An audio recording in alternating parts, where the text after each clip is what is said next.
I'm going to fulfill another request today. Someone wrote and said, can you do a video on rustic bread? And I thought, yeah, I can do that, because rustic bread is really simple. It's also known as farm bread or country bread, cottage bread, peasant bread. It's just basically a really simple, basic bread. Most of the time it has only 4 ingredients: flour, salt, yeast, water. Those 4. It's supposed to be a bread that's to fill you up. It's like if you've seen the movie Wizard of Oz, Dorothy's Auntie Em comes out and she gives the farmhands some crullers so that, quote unquote, they don't have to work on an empty stomach. It's just something to fill the stomach. It's a bread you can be neglectful of as you make it. You don't have to babysit it. It doesn't require a lot of attention. It's just a really simple peasant bread. So let's make rustic bread. I'm going to start off by making something called a sponge. This is kind of like a wet batter. It gets the yeast going. You can make it a little in advance if you want, or in my case, I'm going to make it a day in advance. You can store it in the refrigerator overnight. You can leave it on the counter overnight. The longer you let it go, the more the flavor will develop. So I'm starting off with 1 cup, which is about 237 milliliters of water. This is just at room temperature. And I have a small amount. This is 1/4 teaspoon of yeast. Take a 1/4 teaspoon out of one of those 1/4 ounce 7-gram packets of yeast. This is active dry yeast. Just a little bit there. And then I have 1 1/4 cups, which is roughly 6 ounces or 170 grams of bread flour. I'm using unbleached bread flour. And you just want to stir this well until it's all combined. So there it is. You can see it's a batter, basically. The yeast will work that flour, and this will grow. It'll develop overnight. I'm just going to cover this lightly with plastic and leave it on the counter. And tomorrow, I'm going to make the bread. So now here is my sponge the next day. It's looking like tapioca with all little fish eyes in there. Those are bubbles. I only put a 1/4 teaspoon of yeast in there, but see, yeast multiplies, and it permeated that whole sponge. Now I need to start adding my additional ingredients to make a dough, but I want to talk about some options first. There are several ingredients you can add to your bread dough if you want to. For example, a lot of the recipes that I saw when I was researching for this one said to add a tablespoon of sugar. That'll give the yeast a little bit more to work with, and it'll also improve the flavor a little bit.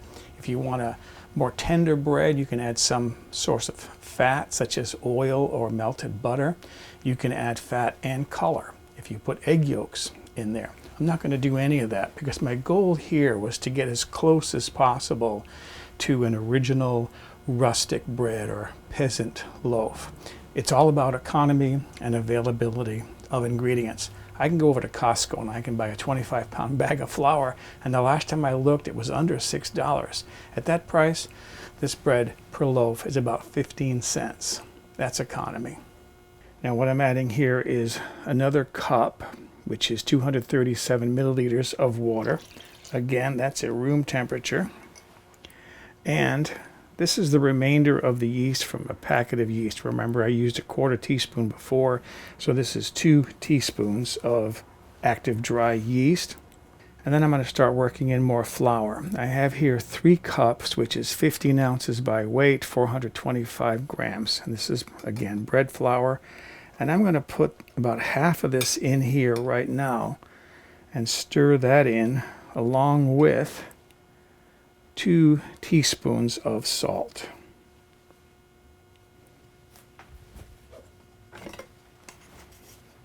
Get this mixed in. I'll add more flour as I need to. What I'm looking for is a dough that's dry enough to knead, but sticky. That's decently mixed in. It's still kind of lumpy, but it'll be okay. I could do all of this in a stand mixer. I have a KitchenAid, but again, this is peasant bread, and I don't know how many peasants have KitchenAids in their kitchens. But you could do all of this in the KitchenAid if you wanted to. I just decided I was going to do this one by hand.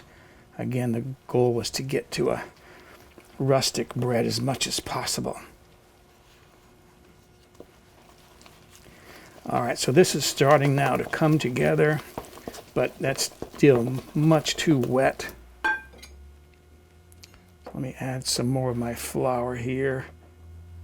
Dump it all in.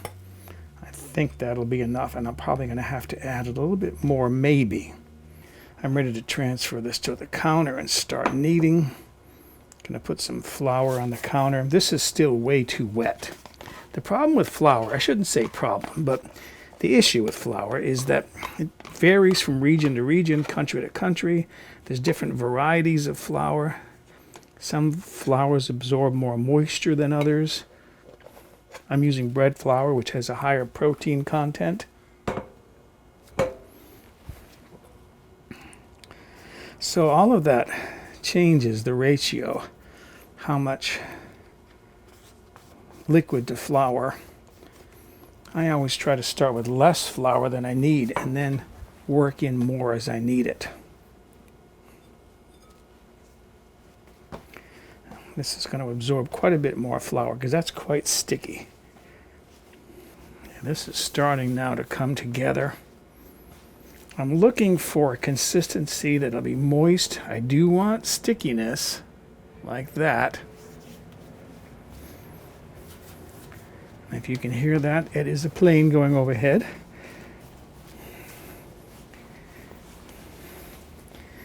I'm looking for a moist dough because I want some pretty good bubbles in this bread, kind of like a ciabatta. That's a bread that has a lot of big bubbles in it. There's a recipe for a ciabatta on my website. I'll try to put a link into that in the video if you're interested.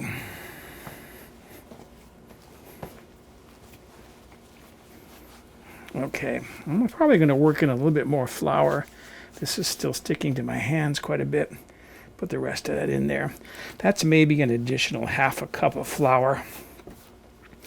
But as I said, it's difficult to say exactly how much flour to use in a recipe because they vary.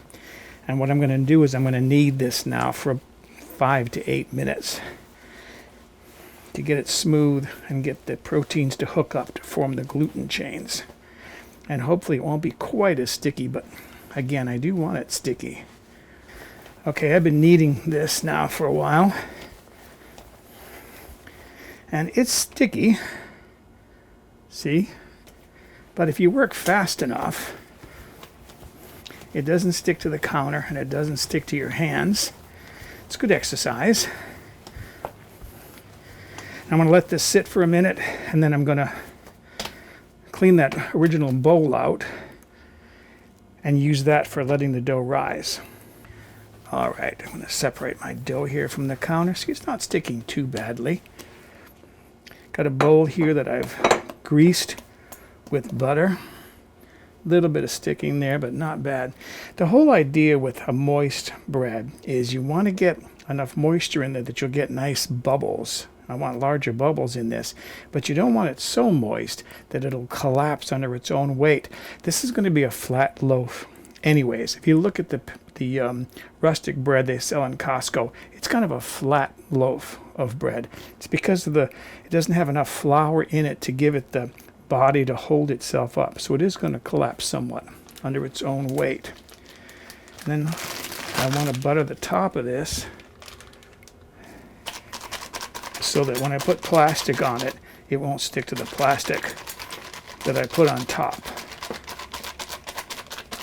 Okay, that's good enough. Put a sheet of plastic on that.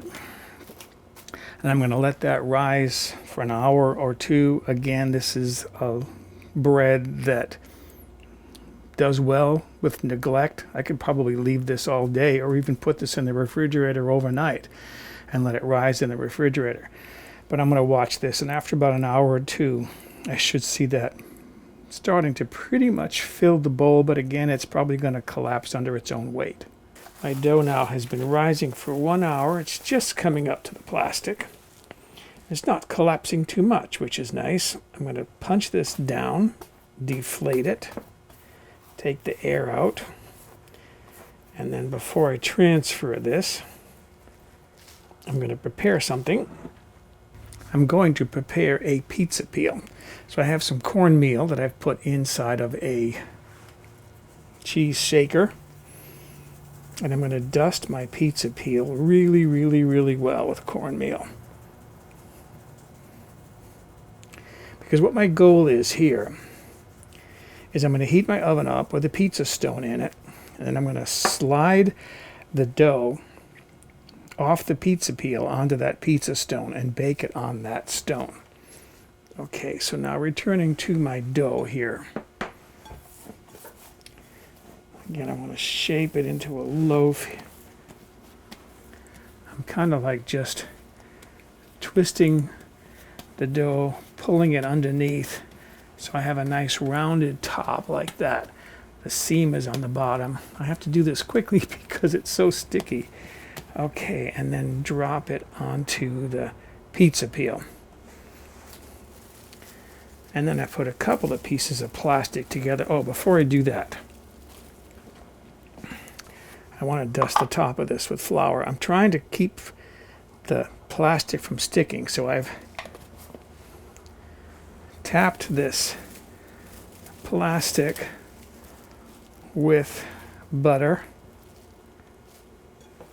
I put two pieces together so I'd have something big enough to make sure that it covers well.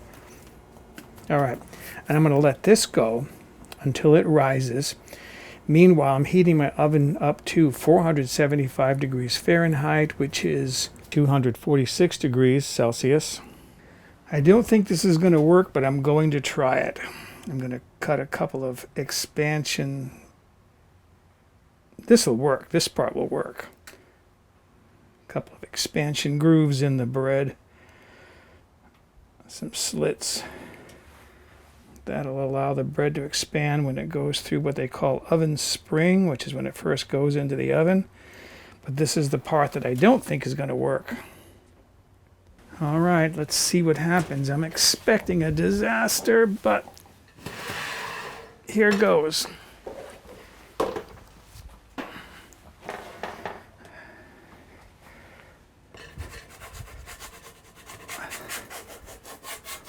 Beautiful. Look at that, it worked. And I have here a spray bottle of some water. I'm going to spray the bread with water. I'm going to spray the sides of the oven with water.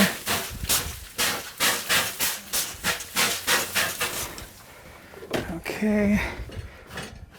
And then every 5 minutes, I'm going to spray that again with water. And then we'll talk about total baking time in a moment.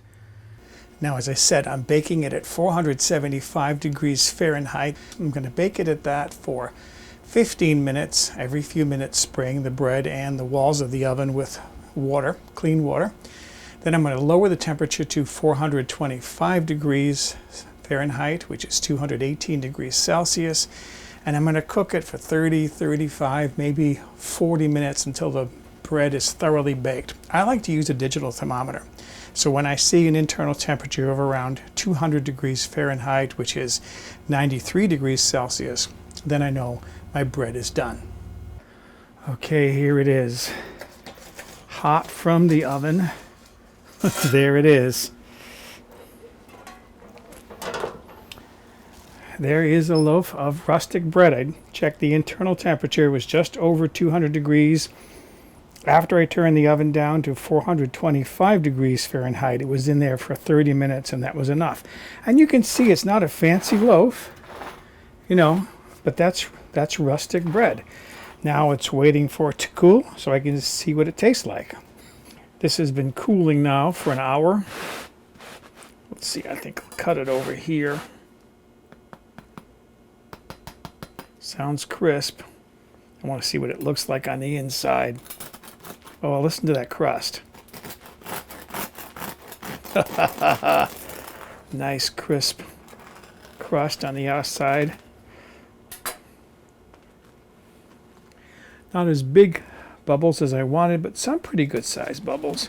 But look at that bread. See, it's kind of flat. I know it would be because it's very moist. Last step is to put some butter on a piece of that and see how good it tastes. I cut a nice big piece for myself because I love bread.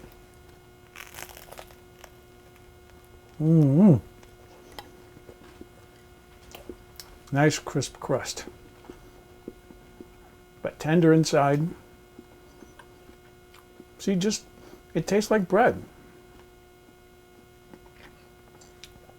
And that's all the rustic bread should taste like. Nothing special, just a nice bread. So excuse me, I'm going to go enjoy my afternoon snack of rustic bread. For a printable PDF copy of this recipe with step-by-step photographs, visit my website, mobilehomegourmet.com, and look on the home page or in the recipe archive.